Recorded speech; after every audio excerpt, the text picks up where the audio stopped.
Hello, hi guys! Magandang hapon, magandang gabi sa inyo lahat. This is Chin Pumasagari Channel, a faith healer o Zamata reader. So ngayong gabing tatingnan natin ang nagsasabi sa inyo ng ating mga gabay. This is a weekly gabay for the month of November 1 hanggang November 7 for the sign of Virgo. So Virgo, welcome to my channel. Ano kayang messages, advices, and spirit guides ang ating masasagap for today's video? Kano naman kayang energy or kaganapan sa buhay ng mga Virgo signs ang ating mahagilap. So guys, this reading is a general reading lamang, hindi lahat makaka-resonate. Kunin lamang pa makaka-relate sa inyo and comment down below kung kaninong energy ang ating nasagap. And of course, don't forget to like and subscribe my channel.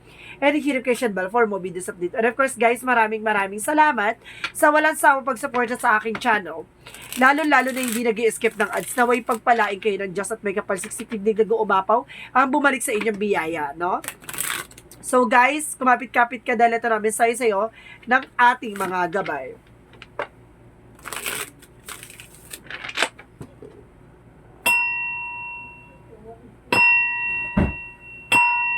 Angel Spirit Messages, bigyan mo ako ng mensahe para sa mga kapatid natin Virgo.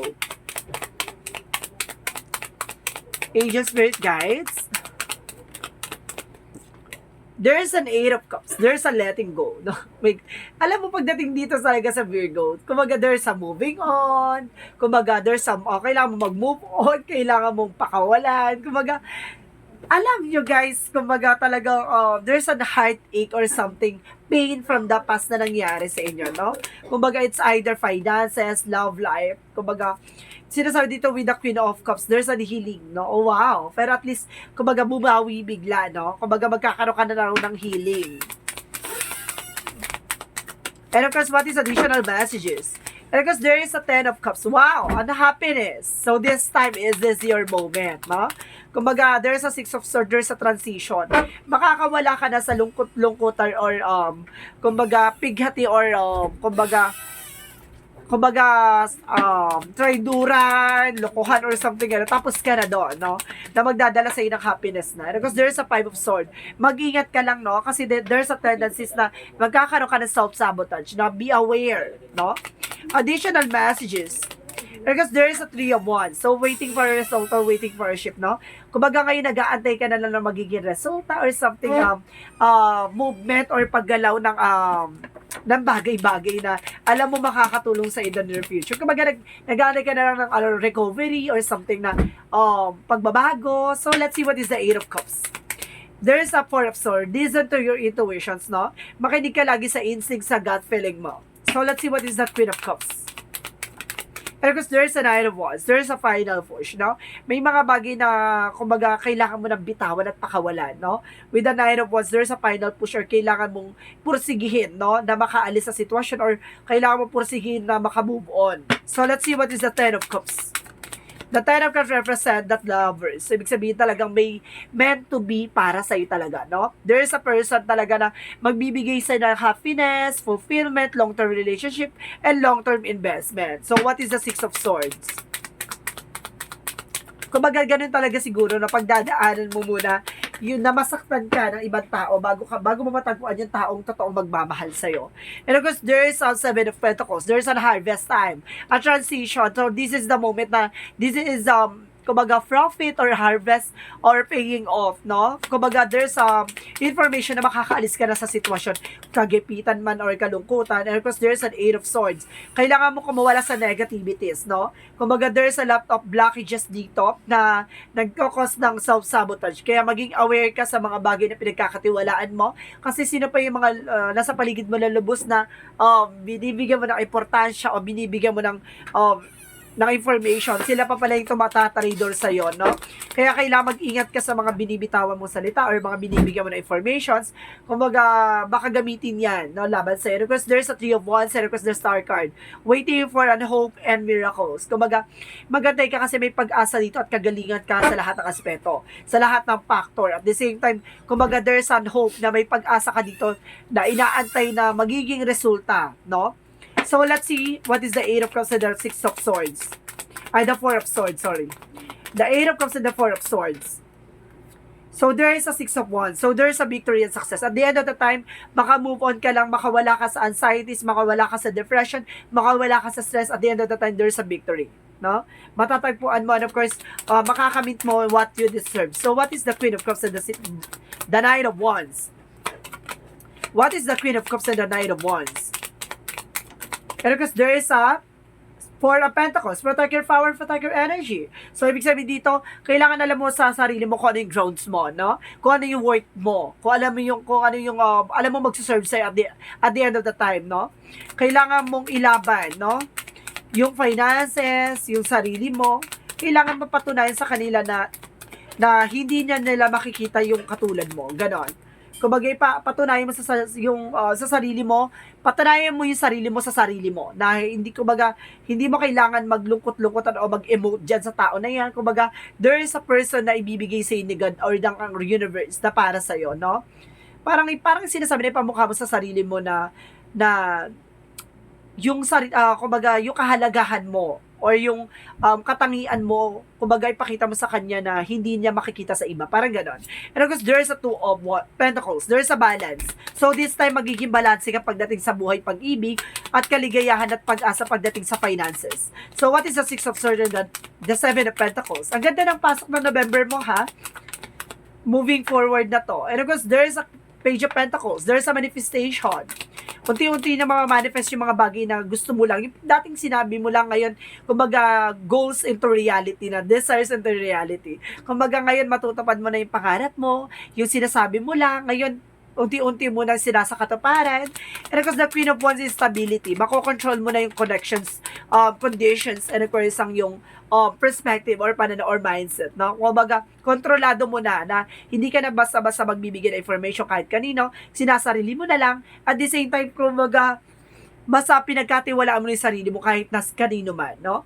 And of course, there is a Five of Wands. So, ibig sabihin dito, kumbaga, hindi ka na nakikipagtalo, no? Hindi mo na, kumbaga, may pinipili ka ng laban, no? Hindi mo na kailangan makapagpotensya o hindi mo na kailangan makipag-away para lang sa isang tao or sa isang bagay, no? So, let's see what is the outcome. Parang nahilok ka dito ng maturity. Parang gano'n. So, let's see what is the outcome.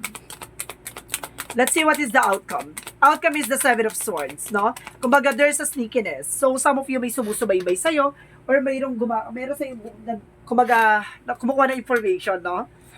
And of course, there's a Strength card, no? Ibig sabihin na, lakasan mo yung sarili, lakasan mo yung loob mo, have confidence, no? Magtiwala ka at sa sarili mo, no? Alisin mo, kumbaga, there's a sneakiness or something na lying or cheating on you. Kaya kailangan lakasan mo yung pakiramdam mo. Itong tao na to, kumbaga, niloloko ko or something na parang something na parang pinaglalaroan ako or something gano'n. Kumbaga, kailangan alam mo sa sarili mo kung ano yung grounds mo, no? At lakasan mo yun ng loob mo. Alisin mo yung takot at pangamba. And of course, there's a King of Pentacles. They're not secure about sa finances. Kailangan maging secure ka. Hindi lang sa finance, pati sa love life, no? Kumbaga, hindi mo kailangan maging public or ipalabas sa kanila kung ano yung relationship mo. Kumbaga, kailangan mo maging privacy, no? Magkaroon ng privacy talaga. And of course, there's an Hermit card.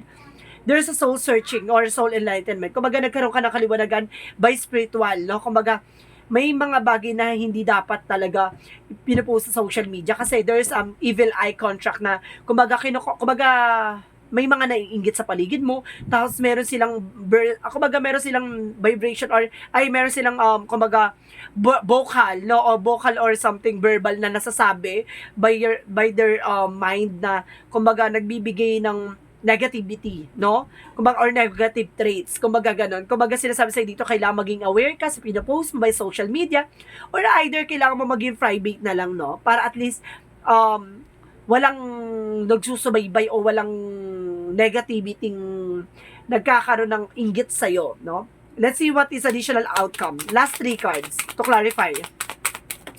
Okay, one more card. One more card in this spirit, guys. Okay, thank you. Sinasabi sa'yo dito, there's a Four of Wands, there's a celebration, no? Magkakaroon ng celebration, of course, the Seven of Wands. Protect your power, protect your energy. Protection mo yung sarili mo, protection mo yung, kung ano man na meron ka. And of course, there's a Four of Wands by wedding, no? By wedding, engagement. And of course, there's a Six of Pentacles. Magtutuloy-tuloy na about sa finances. There's a giving and receiving something by the universe, no? Ibigay ito ng, there's a gifted, and you're also gifted, no? Kumbaga, ibibigay sa'yo ng ating universe yung what you deserve. Yung kailangan mo lang proteksyonan ang sarili mo at proteksyonan yung mahal mo sa buhay, no? at yung pag-aari mo. Ganon. Let's see what is the Yin and Yang Oracle card.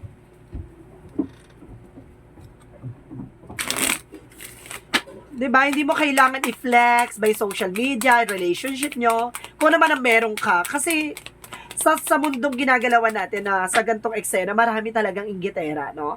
Marami sumusubaybay. At talaga namang pag may, there's a social media na eh. Kaya lahat ng bagay kayang i-search or kayang tignan, diba? Because there's an attraction. Some of you have, kabaga na-attract sa iyo, marami na-attract or naiingit talaga sa iyo because there's a family and home. Some of you, baka kamag-anak pa or family related or something. Because there's a home, na protection mo yung pamilya mo, yung sarili mo, at tahanan mo, no? And because yung commitment, and because ang relationship. And because there's an action. Kailangan mo mag-take ng action for new beginning, no? So let's see what is additional love oracle card. Let's see what is the love oracle card.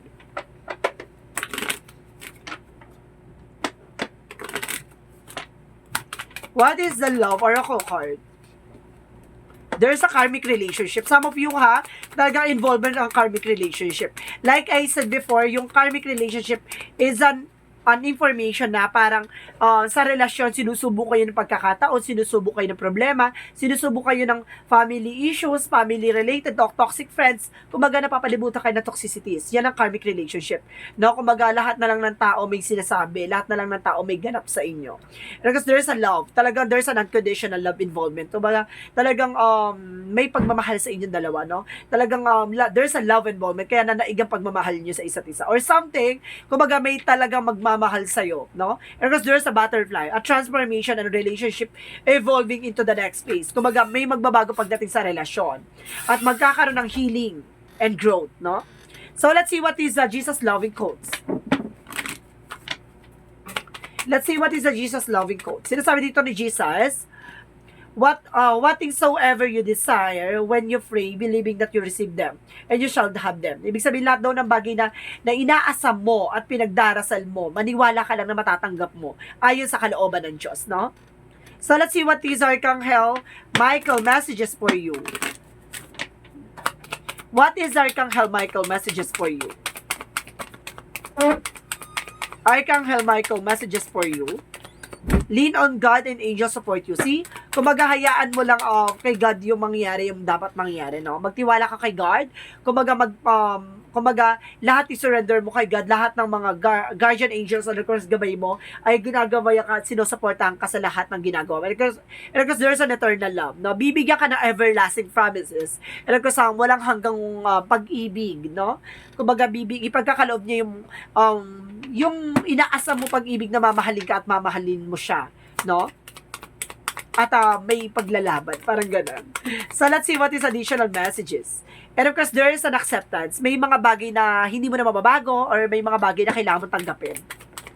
And of course, there is a denial, no? I-acknowledge mo yung fear. Alisin mo yan, kumbaga replace mo raw ng insight of awareness, no? Kailangan maging aware. Hindi sa natatakot ka, no? Kumbaga nag-iingat ka lang. And of course, there's a choices, no? Kumbaga alam mo dapat kung ano yung pinipili mo, kung ano yung nilalaban mo. And of course, there's a travel. Some of you may travel din dito or some of you baka mangingibang bansa or uuwi galing ibang bansa, by land, by water, by air. And of course, dito sabi sa'yo dito guys, there's a resolution, problem solving, no? Masusolusyonan na yung mga problema pinagdadaanan nyo or anumang hanas ng buhay nyo, no? So, let's see what is additional messages for you. Additional messages. There is a time to decide. Kailangan mo mag-decide as soon as possible. And because there's an infinite abundance, no? Ibig sabihin, magkakaroon ng walang hanggang wakas na kasaganahan. And of course, there's a nutrition. Some of you, kailangan nyo ng mga fruit and vegetables na makakatulong sa inyo for your health. So, let's see what is Archangel Raphael messages. Second options. Kailangan nyo ng second option, no? Or some of you, wag kayo basta-basta nakikinig or kailangan nyo ng other advices or options, no? Kumbaga kahit nasa decision pagdating sa negosyo o hanap buhay, no? Kailangan mo ng second options or kumbaga plan B, no? And of course, there is a storm warning, no? Parang may susubok sa inyo dito or either sinubok na kayo ng inyong relasyon, pagsasama, pamilya. And of course, guys, there's a woman holding a coin. So, some of you, if you are a woman, marunong ka humawak ng finances. If you are Virgo man, kumbaga, sinasabi sa'yo ang asawa mo ay marunong humawak ng pera. So, let's see what is the chakra. Chakra is a growth, no? Kumbaga, magkakaroon ka ng growth and expansion, no? Kumbaga, may ugat dito talaga na pinanggagalingan, na magsisilbi, kumbaga, at the end of the time, bubunga na siya, no? At lalaki. And of course, there's a soulmate connection. And of course, there's a discovery. Marami ka pang madidiscover on your own abilities, in your own skills, ganon. So, let's see what is additional messages for you. And of course, guys, there's a you're not for everyone. So, ibig sabihin na, kumbaga may mga weird or may mga weird ka sa sarili mo na kumbaga nahihirapan kang kumbaga i-adapt sa ibang tao, parang gano'n. Kumbaga may weirdness ka no? Kumbaga hindi ka para sa pangkalahatan. Yung parang hindi ka flexible para sa lahat, no? Kumbaga may mga tao pag ayaw mo sa isang tao, ayaw mo. So let's see what is the Monsology. There's a don't let pride get in your way. So, ibig sabihin dito, alisin mo yung ego mo, yung pride, no? And of course, nothing will come in this situation. Walang mangyayari sa situation kung hindi ka magtitake ng action. So, let's see what is the angel's number. Let's see what is the angel's number. There's a 10. I am ingenious. So, sinasabi dito, you have a great leadership skill. Your mind is sharp and allow you to dream up ingenious ideas and organize all the details that direct others how to carry things out, no? Kumbaga may kakayanan ka or may matalas kang kaalaman o kumbaga kayang-kaya mong mamuno or kayang-kaya mong mag-organize sa isang bagay na kayang-kaya mong dalhin yung ibang tao, no? Kaya mo silang mapasunod or something na kaya mong kumbaga madala sila sa mga bagay-bagay na magbibigay sa kanila ng information or benefits or something na kumbaga or some of you trainer, teachers, ganon. Kumbaga may knowledge ka at the same time, no? So let's see what is additional messages of life. Messages of life is a master of life. So sinasabi dito, I dedicate my strength to the divine with me. I aligning myself with the truth sovereign of my life. My ego step aside, listen to my inner voice, and act accordance with the truth I hear. In this way, I become the master of life. I live abiding humility, grace, and love for the glory of God. Ibig sabihin dito, hindi ka basta-basta nakikinig sa sulsul ng ninuman, no? Kumbaga ina-analyze mo muna isang bagay bago ka mag-take ng action. It's a good part, no?